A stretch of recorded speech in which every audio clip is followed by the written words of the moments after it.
রায়নমহল মাধ্যমিক বিদ্যালয়ের সকল শিক্ষার্থীদের জানাচ্ছি আমার আন্তরিক শুভেচ্ছা ও ভালোবাসা।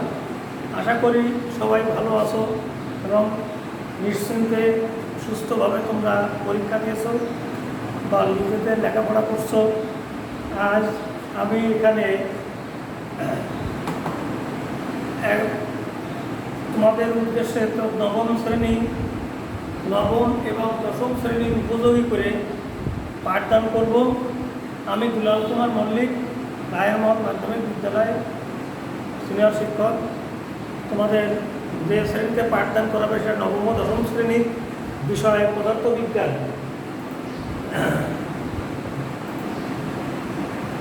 আজ যে বিষয়টার উপর পদার্থবিজ্ঞানের যে অংশের উপর আমরা পাঠদান করছি সেটা হচ্ছে অধ্যায় 6 অধ্যায় বস্তুর উপর তাপের প্রভাব। এই বিষয়ের উপর আমরা পাঠদান করব। প্রথমে আমরা একটু অতীতের কিছু বিষয় একটু জেনে নিই। ইতিপূর্বে আমরা নিচের দিকে যেমন 6-7 ক্লাসে আমরা জেনেছি তাপ কি, তাপের সংজ্ঞা জেনেছি, তবুও এই সম্পর্কে আমরা একটু আলোচনা করি। তাপ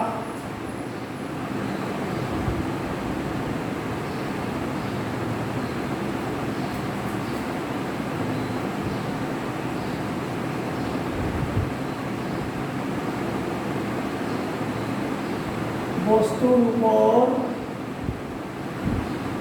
তাপের প্রভাব। তাপ কি আগে আমরা সেটা জানি। আমরা যখন কোনো বস্তুকে স্পর্শ করি তখন আমরা সেটা গরম অনুভূত, আমাদের হাতে গরম অনুভূত। আবার যখন হাতটা সরাই নিই তখন সেই আগের যে উষ্ণ বস্তুতে যে অবস্থা সৃষ্টি হয়েছিল এখন হাতটা সরাই নিলে আমরা সেই উপলব্ধি করতে পারছি না। সুতরাং আমরা বলতে পারবো যার উপস্থিতিতে বস্তু উষ্ণ হয় বা গরম হয় এবং যা অপসারণ করলে ঠান্ডা অনুভূত হয় সেটাই হচ্ছে তাপ। তাহলে তাপ আমরা যদি সংজ্ঞা আকারে বলি তাহলে আমরা সরাসরিভাবেই বলতে পারবো যে যার উপস্থিতিতে বস্তু উষ্ণ বা গরম হয় এবং তা অপসারণ করলে বস্তু আবার শীতল বস্তুতে পরিণত হয়, তাকে আমরা তাপ বলি।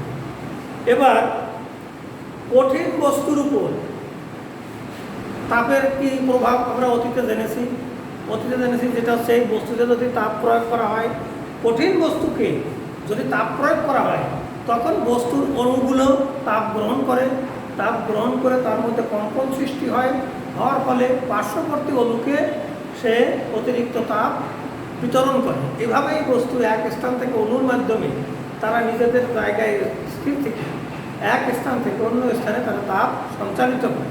যেমন আমরা যদি এক খণ্ড লোহা আগুনে দিই, এক প্রান্ত যদি আগুনে ঢুকাই, অপর প্রান্তে হাত দিলে কিছুক্ষণ পর অপর প্রান্তে হাত দিলে দেখা যাবে সেই প্রান্তটা গরম অনুভূত হচ্ছে।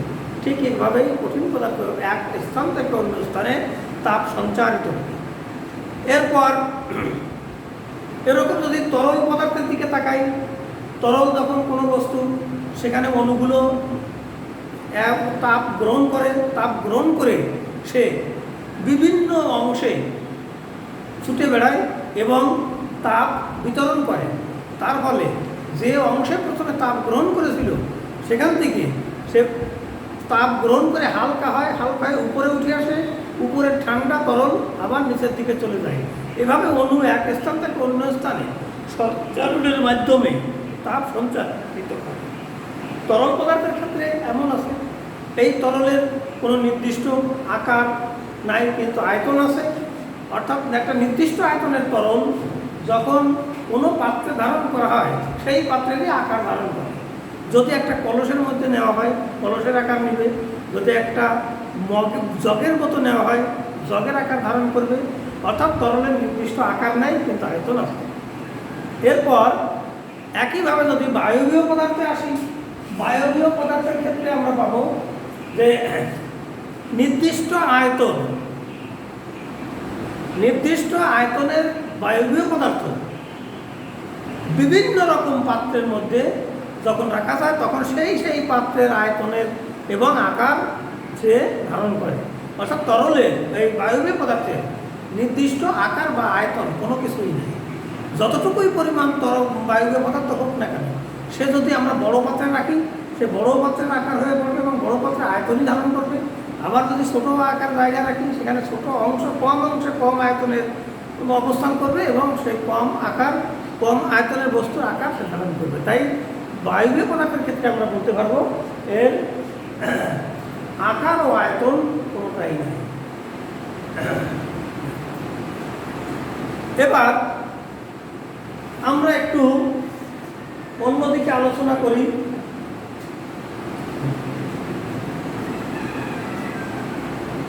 আমাদের তাহলে আজকের যে আলোচনার বিষয় সেটা হচ্ছে বস্তুর উপর তাপের প্রভাব।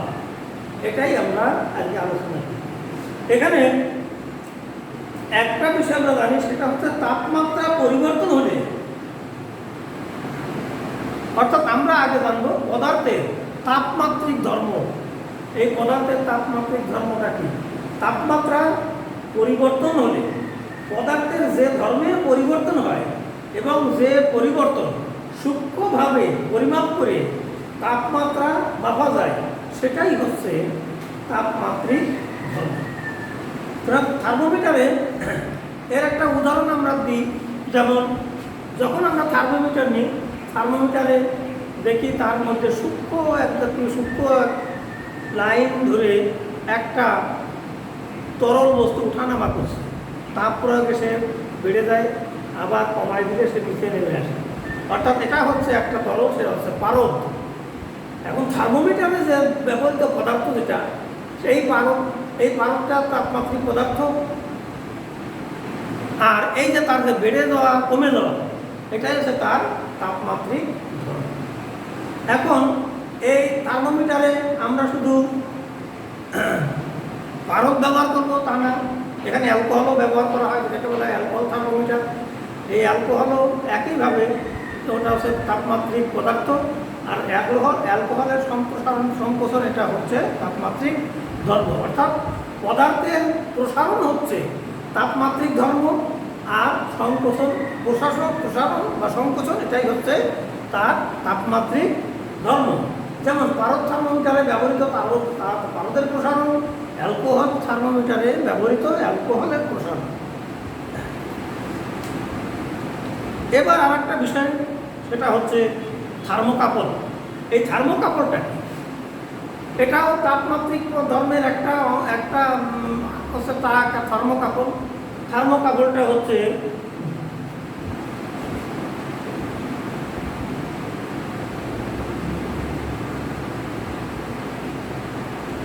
থার্মোকাপল। এই থার্মোকাপলটা হচ্ছে দুইটা ভিন্ন ধাতু। আমরা জানি যে দুইটা ধাতু প্রত্যেকের তাপ গ্রহণ বা বর্ধন ক্ষমতা একই রকম নয়, ভিন্ন ভিন্ন। এখন এই দুইটা ভিন্ন ধাতু যখন একত্রিত করা হয়, সংযোগ করা হয়, তখন ওই সংযোগ স্থলে তাপমাত্রার কিছু পার্থক্য দেখা যায়। অর্থাৎ প্রত্যেকটা ধাতু তার যে তাপ ধারণ ক্ষমতা বা তাপ গ্রহণ বর্ধন যে ক্ষমতা, তাই যখন তাদের সংযোগ স্থলেও সেখানে তাদের গুণগত ধর্ম অনুযায়ী সেখানে তাপমাত্রারও কম বেশি সেখানে হবে। তাই এই দুইটা ভিন্ন ধাতু সংযোগ স্থলে যখন এই তাপমাত্রার পার্থক্য দেখা যায়, সেটাই হচ্ছে থার্মোকাপল। আমরা এই তাপমাত্রাকে কিভাবে পরিমাপ করি, কি বলে থাকি? তাপমাত্রা একটা একক আছে, এই এককটা হচ্ছে সেলসিয়াস। সাধারণভাবে আমরা ডিগ্রি সেলসিয়াস বলে তাপমাত্রাকে ব্যবহার করি। এরপর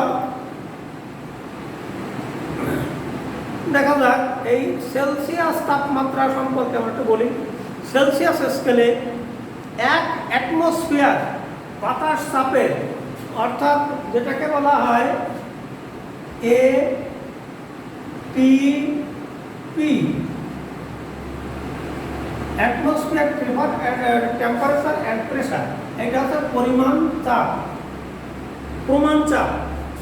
এখন 1 সেলসিয়াস স্কেলে 1 অ্যাটমসফিয়ার বাতাসের চাপে যে তাপমাত্রায় বরফ গলা শুরু করে, সেই তাপমাত্রাকে আমরা সাধারণত 0 ডিগ্রি সেলসিয়াস হিসেবে গণ্য করি। আবার যখন তরল উঠতে থাকে, তাপ প্রয়োগের ফলে যখন তরল উঠতে থাকে, সেটাকে আমরা 100 ডিগ্রি সেলসিয়াস হিসেবে ধরে থাকি। তাহলে এটাই হচ্ছে আমাদের সেলসিয়াস স্কেলের একটা পরিমাপ। তাপমাত্রা একটা আন্তর্জাতিক একক আছে, যেটাকে বলা হয় কেলভিন। কেলভিন এককটাই হচ্ছে একটা আন্তর্জাতিক একক। এই কেলভিন এককটা সেলসিয়াস স্কেল, তার সঙ্গে 273.15 যোগ করলে এইটা হচ্ছে আন্তর্জাতিক স্কেল, অর্থাৎ এটাকে বলা হয় কেলভিন। এই এককটার নাম হচ্ছে কেলভিন। অর্থাৎ আমরা সেলসিয়াস স্কেলের সাথে ওই নাম্বারটা যদি, ওই সংখ্যাটা যদি যোগ করি, ওই পরিমাণ তাপ যদি যোগ করি, তাহলে সেটা হবে 1 কেলভিন। এখন দেখা যাক, যদি বলা হয় যে 5 ডিগ্রি সেলসিয়াস, এই 5 ডিগ্রি সেলসিয়াসকে আমরা আন্তর্জাতিক এককে যদি প্রকাশ করব, তাহলে এর সঙ্গে আমরা এই 5-এর সাথে 273.15 এইটা যোগ করব। যোগ করলে যেটা হবে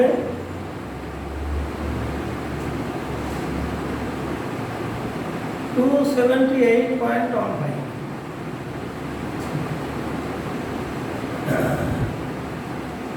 এটাই হচ্ছে আন্তর্জাতিক, এবং তাকে আমরা কে দিয়েই শনাক্ত করি।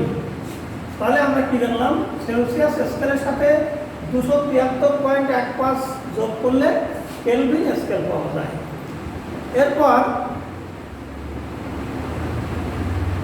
এই যে কেলভিন স্কেল, যখন আমরা কোনো বস্তুর তাপ, এই একটু আগে বললাম, যখন আমরা কোনো বস্তুর তাপ পরিমাপ করব, সেটা হচ্ছে সেলসিয়াস স্কেলের সাথে 273.15 যোগ করতে হয়। কিন্তু যদি পার্থক্য বলা হয়, যেমন দুইটা জায়গা, দুইটা পানির পাত্র এবং পানির মধ্যকার পার্থক্য 30 ডিগ্রি সেলসিয়াস, এই পার্থক্য এইটা যদি আমরা এটাকে আন্তর্জাতিক স্কেলে প্রকাশ করি, তাহলে সেটা হবে 30 কেলভিন। 30 কেলভিন, অর্থাৎ তাপমাত্রার পার্থক্যের ক্ষেত্রে সেলসিয়াস ও কেলভিন স্কেলের মান একই। বিষয়টা একটু বিদ্যুটে বলেই মনে হচ্ছে, আমি এটাকে আরেকটু খোলাসা করে বলি। মনে করো একটা লোহার দণ্ডের প্রাথমিক তাপমাত্রা 25 ডিগ্রি সেলসিয়াস। এখন দ্বিতীয় তাপমাত্রা, বৃদ্ধিপ্রাপ্ত তাপমাত্রা, সেটা ধরলাম 70 ডিগ্রি সেলসিয়াস। এখন এইটার ক্ষেত্রে আমরা যদি আন্তর্জাতিক স্কেলে প্রকাশ করি, তাহলে এটা হবে 25 প্লাস 273.15 সমান হচ্ছে 5 আর 3 8, 7 আর 2 9, 2। তাহলে 25 ডিগ্রি সেলসিয়াস, সেটা আমাদের আন্তর্জাতিক স্কেল হলো 298.15 কেলভিন। আবার যেটা 70 ডিগ্রি সেলসিয়াস, এইটার ক্ষেত্রে হবে, এইটার আন্তর্জাতিক পরিমাপ কত হবে? 70 প্লাস 273.15,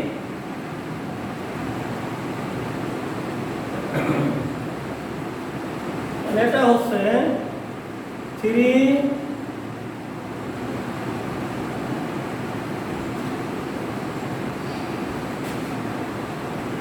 3 সাথে সাথে 14 4 হাতে 1 343 কেলভিন। এখন এইটা যদি আমাদের পার্থক্য বোঝায় তাহলে এইটা থেকে এইটা মাইনাস যদি করি তাহলে আমাদের পার্থক্যটা পেয়ে যাবে, বিয়োগফলটা পেয়ে যাবে। এবার এইটা আমরা একটু প্রমাণ দেখাই যে কিভাবে এই সেলসিয়াস পার্থক্যের ক্ষেত্রে সেলসিয়াস স্কেল এবং কেলভিন স্কেল একই হয়। মনে করি একটা জিনিসের আবির্ভাব থিটা 1, একে যদি আন্তর্জাতিকভাবে আমরা পরিমাপ করি তাহলে 273.15 যোগ করব। এইটা হচ্ছে আদি তাপমাত্রা, অন্ত তাপমাত্রা মানে শেষ তাপমাত্রা ধরে নিলাম থিটা 2, সেটার সঙ্গে আমরা 273.15 যোগ করলাম। এইটা হচ্ছে অন্ত তাপমাত্রা। তাপমাত্রা পার্থক্য হবে কি? শেষ তাপমাত্রা বিয়োগ আদি তাপমাত্রা। তাহলে আমরা এইটার সঙ্গে যদি এইটা বিয়োগ করি তাহলে কি পাবো? এইখানে যদি লিখি থিটা 2 প্লাস 273.15 মাইনাস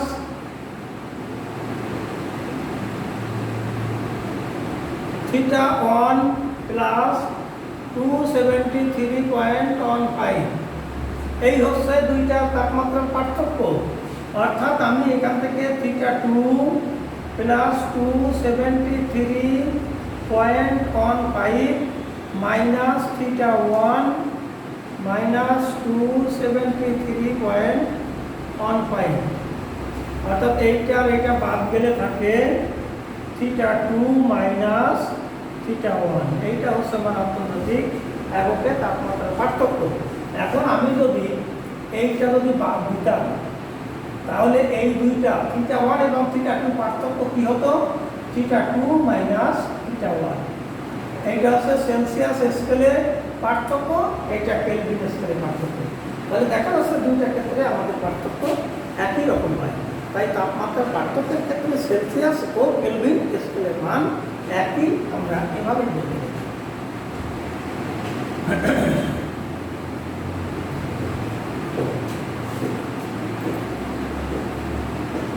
এবার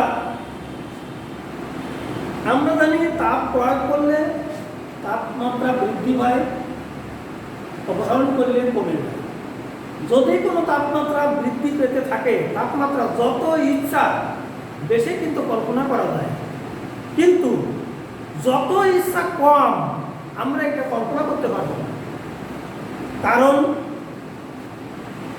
তাপমাত্রা নিম্নে অর্থাৎ কমের দিকের একটা সীমা আছে, এই সীমার বাইরে আমরা যেতে পারবো না। অর্থাৎ সীমাবদ্ধতা আছে কেমন? আমরা এই তাপমাত্রা খুব কাছাকাছি আমরা যেতে পারি, কিন্তু সম্পূর্ণরূপে এই কম যে তাপমাত্রার যে সীমার মধ্যে সর্বশেষ অবস্থান পর্যন্ত যেতে পারি, কিন্তু একেবারে একই রকমভাবে সবশেষ কম যেটা হয় সেখানে আমরা যেতে পারি না। অর্থাৎ আমরা বলতে পারি যে সীমাবদ্ধ যেটুকু আছে এর খুব কাছাকাছি আমরা যেতে পারি, কিন্তু সেই তাপমাত্রাটায় আমরা যেতে পারবো না। যে কারণে এজন্যে এই তাপমাত্রাটাকে বলা হবে পরম শূন্য। অর্থাৎ যত ইচ্ছা তাপমাত্রা কমাতে থাকলে এর একটা সীমাবদ্ধতা আছে, আমরা ইচ্ছা করলে ওই সীমাবদ্ধতার কাছাকাছি যেতে পারি, কিন্তু ওই সীমাবদ্ধতা পর্যন্ত আমরা যেতে পারি না। এই তাপমাত্রাটাকে বলা হবে পরম শূন্য। আর সেলসিয়াস স্কেলে এই তাপমাত্রাটার মান হচ্ছে -273.15 সেলসিয়াস, যেটা এইটা যদি কেলভিন স্কেলে বলা হয়, এটা কেলভিন স্কেলে আন্তর্জাতিক স্কেলের মানটা হচ্ছে 0। এইটাকে আমরা কেলভিন স্কেলে এই মানটাকে আমরা বলবো 0। এইটাকে বলবো 0। দেখা যাক কীভাবে 0 হয়। -273.15, এটা এর সাথে আমরা জানি কি সেলসিয়াস স্কেলকে 273.15 যোগ করলে আন্তর্জাতিক স্কেল মানে আমরা পেয়ে যাই। এখন এই দুটোর ফলাফল এই সমস্ত ফলাফল থাকে। এই জন্যই এটা কেলভিন স্কেলটাকে বলা হয় 0। আর এরপর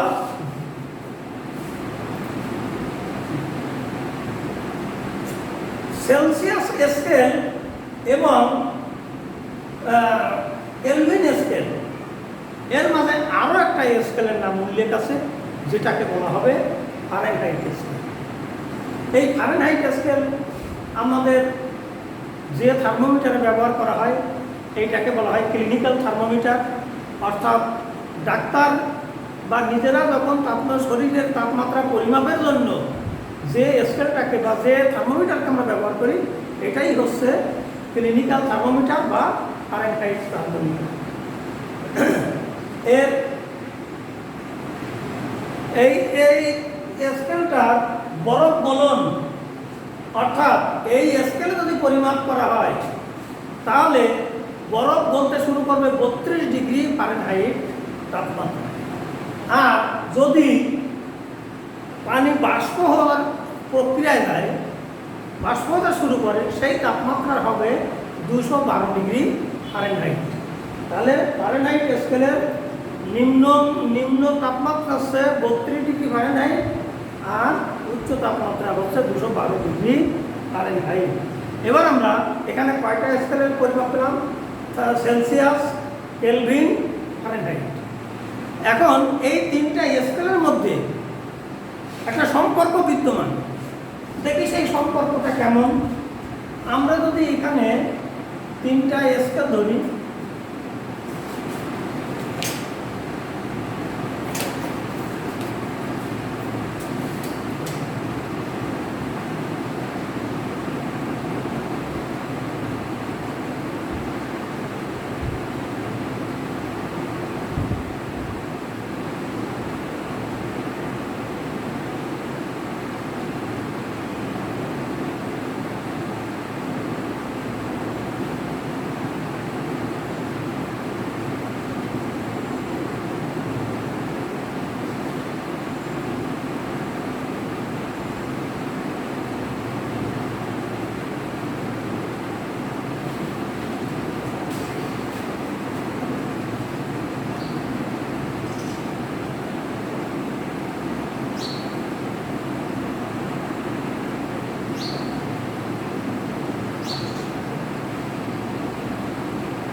এটা যদি সেলসিয়াস স্কেল হয়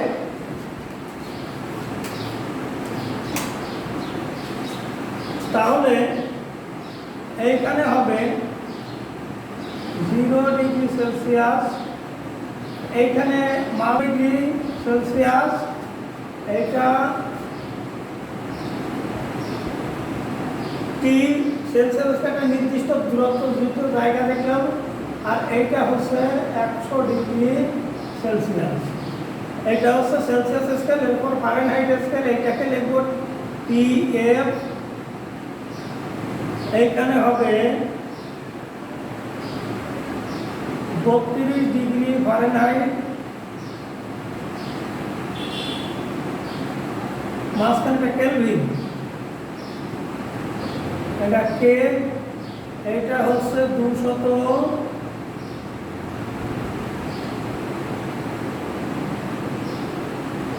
আর এটা হচ্ছে 300,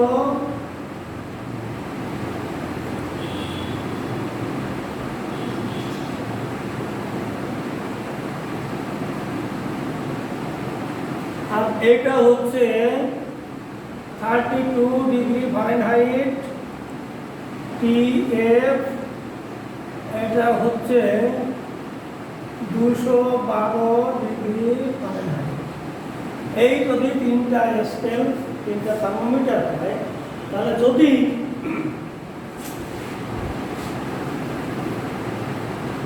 এর থেকে আমরা কি দেখতে পাবো, এটার থেকে আমরা পাবো টিসি -0 বাই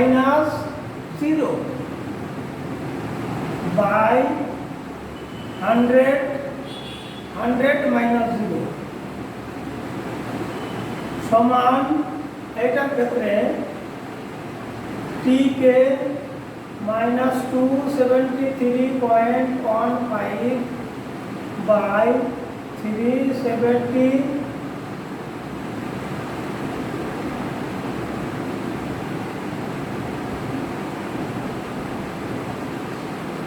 373.15 minus 273.15 সমান এটা হবে PF minus 32 by 212 minus 32।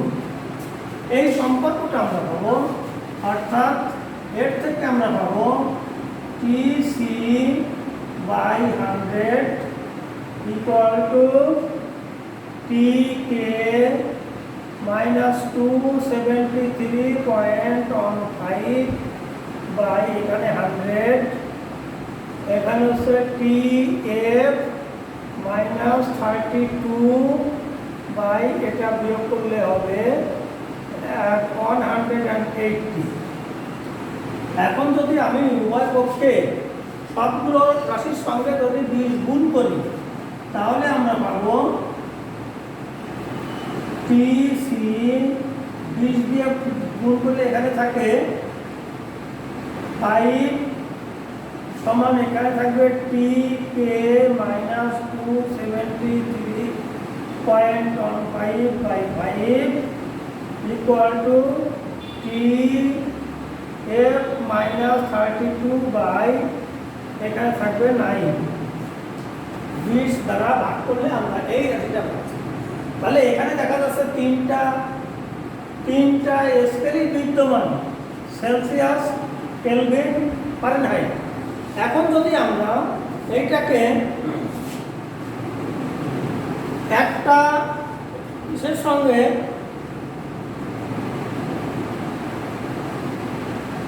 Celsius স্কেলের সঙ্গে সাপেক্ষে যদি দেখি, তাহলে এদের মধ্যে আমরা কি সম্পর্ক পাবো, অর্থাৎ টিসি বাই 5 ইকুয়াল টু হবে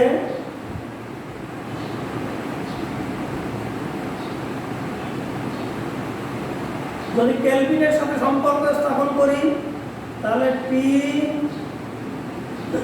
কে মাইনাস 273.15 বাই 5, অতএব উভয় পক্ষে 5 গুণ করে থাকছে টিসি সমান হচ্ছে টি কে মাইনাস 273.15। এইটা পাচ্ছি।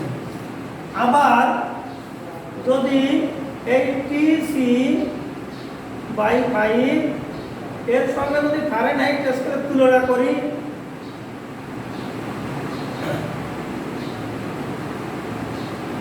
এটা। অতএব টিসি সমান হবে 5 দিয়ে গুণ করলে আমরা এইভাবে লিখতে পারি 5/9 ইন্টু টি এফ মাইনাস 32। অর্থাৎ এই সেলসিয়াস স্কেলের সাথে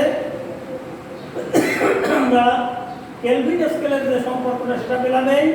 সেলসিয়াস স্কেলের সাথে যদি আমরা ফারেনহাইট স্কেলের তুলনা করি তাহলে আমরা তার সম্পর্কটা পাবো এইটা।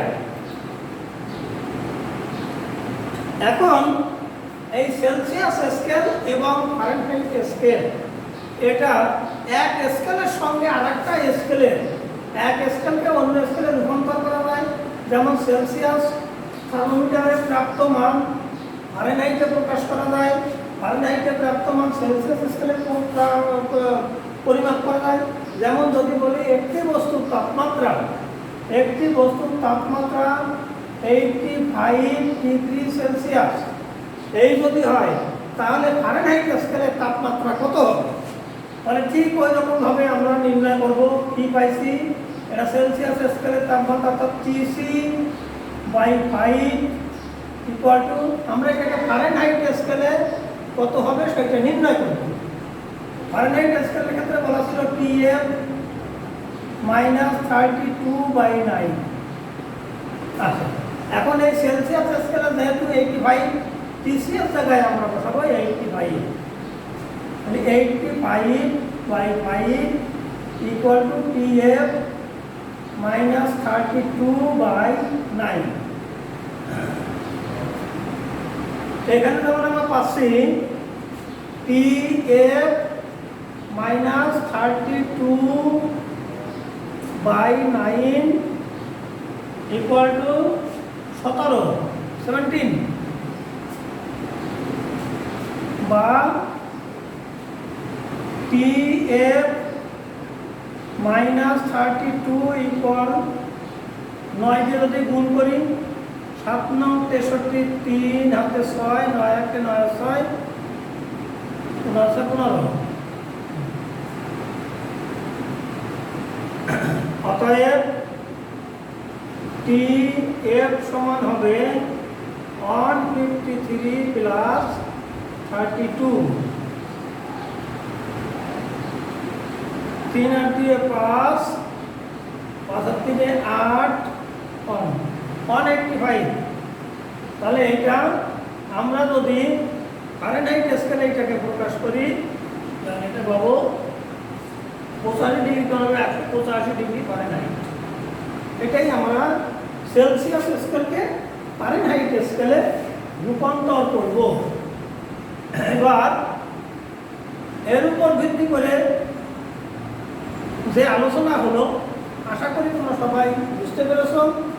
এবার আমি তোমাদের জন্য একটা বাড়ির কাজ দেব।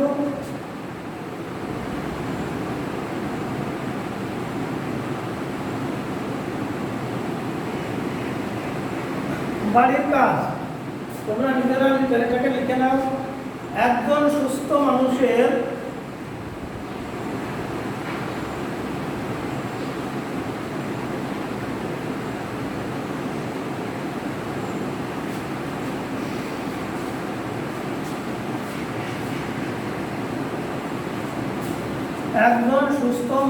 সুস্থ মানুষের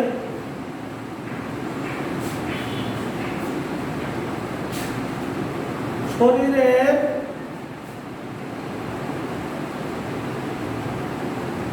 স্বাভাবিক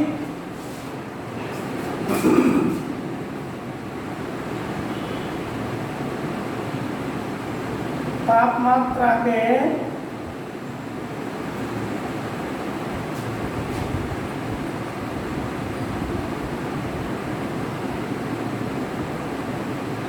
সেলসিয়াস স্কেলে